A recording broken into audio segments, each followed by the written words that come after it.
I'm a boomer, and every doctor's office I went into said, we don't know. I don't know anything. I don't have any research.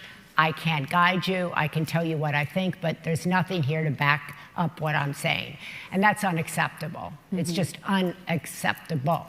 And so that fueled my work in Alzheimer's when I went to say, I think there are more women.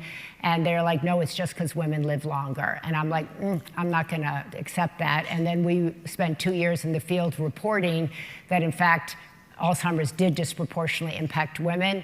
It was 20 years in your brain before you were symptomatic. We started the women's Alzheimer's movement to fund work. We fund Lisa Mosconi and others to look at what is happening in women at midlife.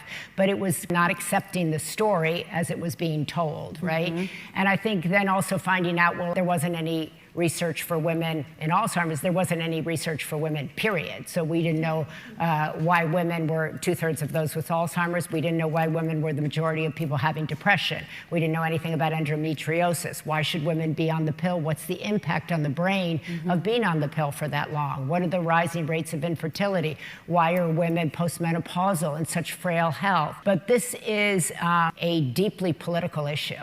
And I know a lot of times women don't, or people they're like, please don't bring up politics. But I'm like, I have to.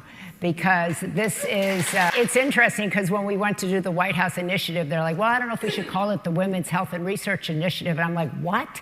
Yeah. You don't have your name on the door? Like, you exist, and we are a history of not existing, right? And so, you know, the NIH budget spent on women's health, I don't think so. Right. But this is where we're at, right?